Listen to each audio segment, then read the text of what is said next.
حزب اللہ سے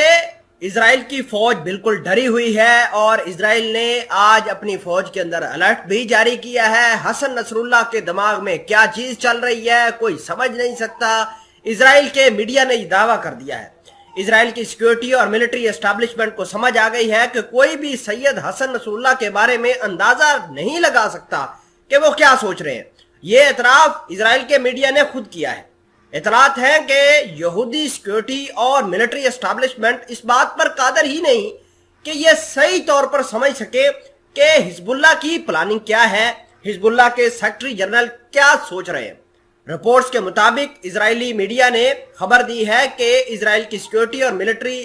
اسٹیبلشمنٹ کو ایک بات تو سمجھ آئی ہے کہ کوئی بھی سید حسن نصر اللہ کی سوچ کے بارے میں کچھ اندازہ لگانا یا کوئی پیشن گوئی کرنا دشوار ہے، اور اسرائیلی جاسوسی ادارے کی جانب سے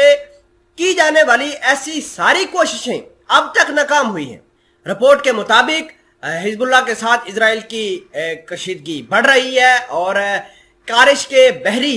تیل تنصیبات سے تیل نکالنے کے کام میں 2 ہفتے باقی رہ گئے ہیں، جبکہ حسن نصر اللہ کی دھمکی کے پیش نظر اسرائیلی سیکیورٹی فورسز کے کمانڈوز نے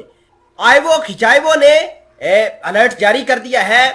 آئیوو کھچاوو نے یہ کہا ہے کہ حزب اللہ کے راکٹ پروپیلڈ گرنیڈ بختر شکن میزائلوں کے ساتھ ساتھ اس کا کمانڈ اینڈ کنٹرول نظام بھی لبنان کے وسیع علاقے تک پھیلا ہوا ہے۔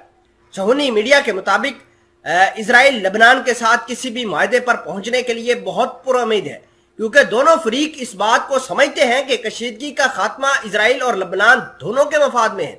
اس لیے وہ جولائی میں سید حسن اللہ کی طرف سے کارش کے بحری تنصیبات کے اوپر ڈرون بھیجنے کے بعد اسرائیلی فوج کو بدستور الرٹ کیے ہوئے ہیں۔ غاصب صہیونی ریاست اور لبنان کے درمیان کشیدگی اس وقت ایک نئے مرحلے میں داخل ہوئی ہے، جب جون میں غاصب اسرائیلی فوج نے کارش کی سمندری تنصیبات کے علاقے سے تیل نکالنے کا کام شروع کرنے کے لیے بحری جہاز بھیجا تھا۔ کشیدگی اس وقت اپنے عروج پر پہنچی جب سید حسن نصر اللہ نے اسرائیل کو دھمکی دی کہ اس کا گیس نکالنے کا یہ کام غیر قانونی ہے، اور جب تک اسرائیل لبنان کے ساتھ معاہدہ نہیں کر لیتا اور لبنان کے حقوق اور اس کے حصے کی گارنٹی نہیں دیتا، اسے اس کام کی اجازت نہیں دی جائے گی۔ ماہرین کا خیال ہے کہ گیس کا یہ ذخیرہ لبنان کی معاشی صورتحال بہتر کرنے میں کارگر ثابت ہو سکتا ہے۔ گزشتہ ماہ سید حسن نصر اللہ نے غاصب اسرائیلی ریاست کو دھمکی دی تھی کہ اگر اس نے زبردستی اس متنازع علاقے سے گیس نکالنا شروع کی تو اس کے اوپر جنگ مسلط کی جائے گی۔ انہوں نے لبنانی حکومت سے بھی کہا تھا کہ وہ باہر روم سے لبنان کے گیس کے حقوق حاصل کرنے میں تاخیر نہ کرے اور اسے اس کام کے لیے حزب اللہ کی مزاحمتی تحریک سے استفادہ حاصل کرنا چاہیے۔ 31 جولائی کو لبنان کی اسلامی مزاحمتی تحریک کے ملٹری ونگ نے ایک ویڈیو بھی جاری کی تھی، جس میں اس نے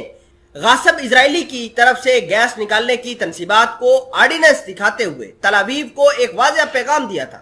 جولائی میں ہی حزب اللہ نے متنازع علاقے میں 3 ڈرون طیارے جاسوسی کے مشن پر بھیجے تھے، جس کے بعد حزب اللہ نے کہا تھا کہ یہ ڈرون اپنا مشن کامیابی سے پورا کر کے غاصب اسرائیلی کو لازمی پیغام پہنچا چکے ہیں۔ یہ تمام تر وہ سچویشن ہے جس کی وجہ سے اسرائیل کا پورا کمانڈ اینڈ کنٹرول سسٹم برباد ہوا ہے اور اپنی فوج کو یہ الرٹ پر رکھے ہوئے ہے